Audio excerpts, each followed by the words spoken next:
Okay, good evening, students. We shall continue history of Bible translation. Okay, Bible translation, and in the previous video, we discussed that John Wycliffe was the first to translate Bible in English, and for that he was burnt alive, and then he inspired many translators to translate Bible, and one of the most important translator was John Purvey, and he translated Bible into English, and he gave four stages of translation process. And the most important point is that he supported sense for sense translation, and especially each sentence was translated. And we shall continue from there. Since the political function of the translation was to make the complete text of the Bible accessible, this led to definite stance on priorities by the translator. Purvey's preface states clearly that translators shall translate after sentence, not only after the words, so that sentence be as open or opener in English as in Latin, and go not far from the letter. What is aimed at it is an intelligible and idiomatic version, a text that could be utilized by the layman.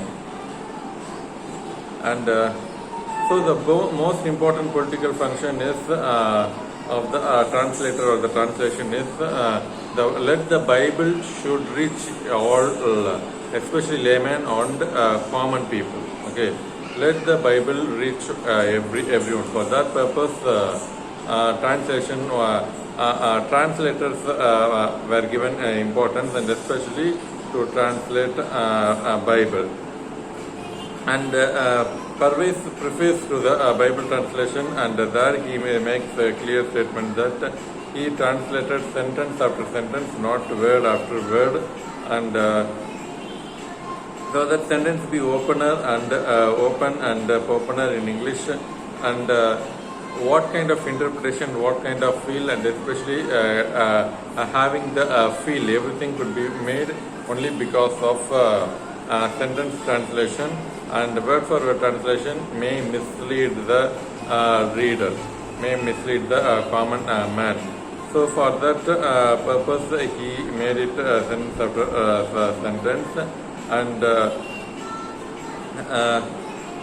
let's say in English as in Latin, not go and go not far from the letter, and it cannot, if anything cannot be added or deleted, the meaning should be the same. The exact meaning should be translated.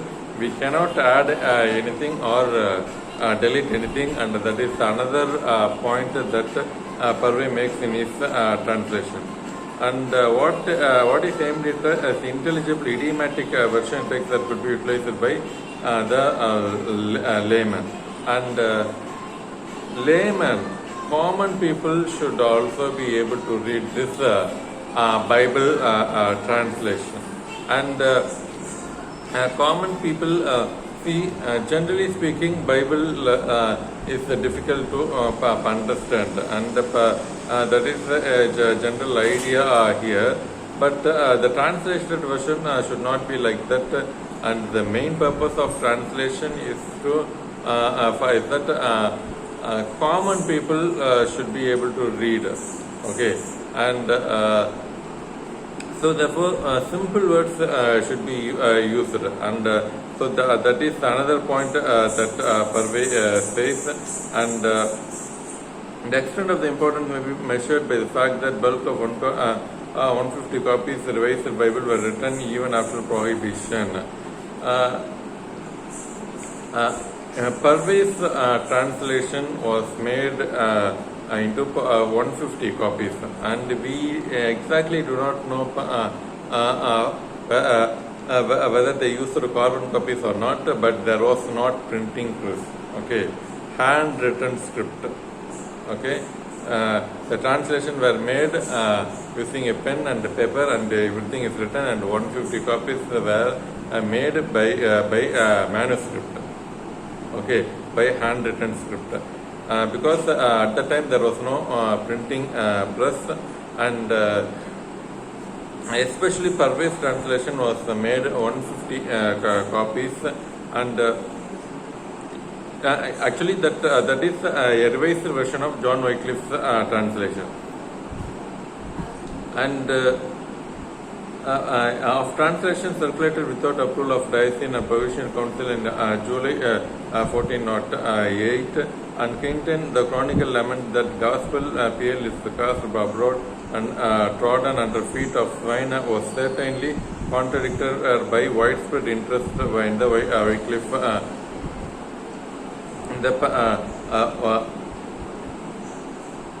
trodden under the feet of swine, and certainly contradicted into widespread interest in the Wycliffe version. So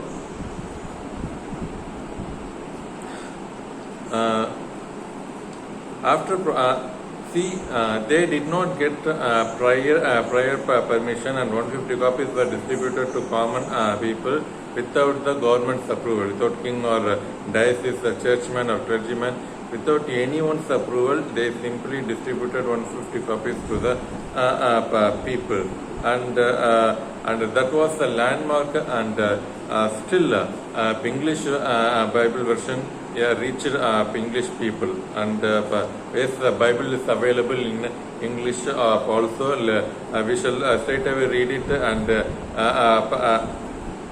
we shall have direct access to God. Likewise, the news spread all over England because of this 150 copies, and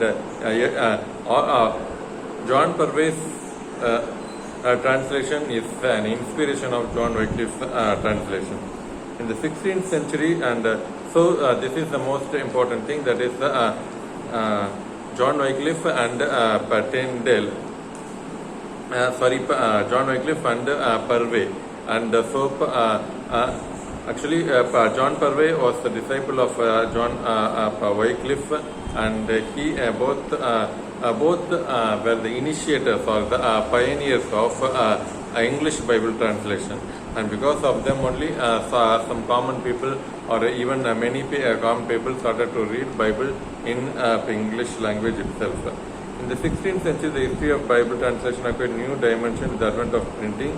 After Wycliffe version, the next great English translation was William Tyndale's New Testament, printed in 1525. Tyndale's proclamation intention translation was to offer a clear version as possible to laymen, and by the time he was burned at Sesek in 1536, he had translated New Testament from Greek and parts of Old Testament from the Hebrew.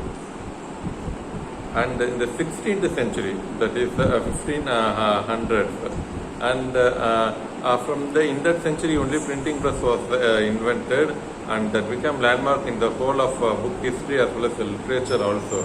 And naturally in Bible translation also, it became a landmark. Remember, Purvey and John Wycliffe translated Bible using their own hands. Okay, they did not have any printing press, and they, maybe with their friends' help, they simply copied each. The whole Bible is copied, written and copied, and it is distributed to common people. That was the situation. But with the advent of printing press, Bible came into printed form, and during that time the most important translator was William Tyndale, and he gave his own version of translation, and actually he translated New Testament, okay, and the New Testament of English Bible was published in 1525, and he mentions in that translator work that let common people read Bible, and especially my translator, the translator work, the layman should be able to understand Bible. So for that purpose, I translated Bible into English, and that's what William Tyndale says in his preface to translation of New Testament of Bible, and he translated from Hebrew and Greek language. So that is his source language, and the target language is English language. So from Hebrew Bible version and the Greek Bible version he translated into English. And in 16th century saw the translation of Bible into large number of European language, both Protestant Roman Catholic versions. In 1482, the Hebrew Pentateuch had been printed at Bologna, and complete Hebrew Bible appeared in 1488. While Erasmus, the Dutch humanist, published the first Greek New Testament in Basel in 1516. And in 16th century, Bible was translated in almost in all European languages. With the advent of printing press, Bible was translated into all European languages, both in Protestant, both for Protestant version as well as for Roman Catholic version. So in 1482, Hebrew Pentateuch had been printed at Bologna, and complete Hebrew Bible appeared in 1482. So in 1482, Pentateuch, I mean the whole Bible, okay, was printed in. He took step in 1482, and that was published in 1488. He was the first to give Hebrew version, a complete Hebrew version of Bible in 1488. And Erasmus, the Dutch humanist, and he translated Bible into Greek version, and this version was to serve the base for, and actually this Bible, Erasmus Greek version of Bible, Greek Bible translation, inspired Martin Luther King in 1522 to translate Bible in German language. Okay.